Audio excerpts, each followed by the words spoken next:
On Tuesday, February 23rd, around 7 a.m., Tiger Woods left the Terranea seaside resort in an SUV. ESPN reports that he was on his way to an 8 a.m. appointment at the Rolling Hills Country Club and that he was running late. He proceeded to drive in a northerly direction on Hawthorne Boulevard on a downhill stretch known for accidents caused by overspeeding due to the sharp downward slope and subtle curving of the road. Just seconds after passing the intersection with Black Horse Road, his car left the right lane, crossing the center divider in the oncoming lane.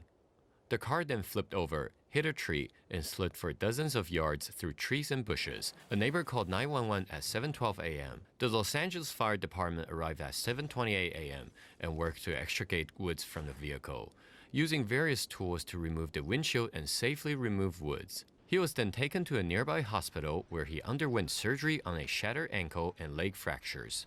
Rescue workers said Tiger is lucky to be alive.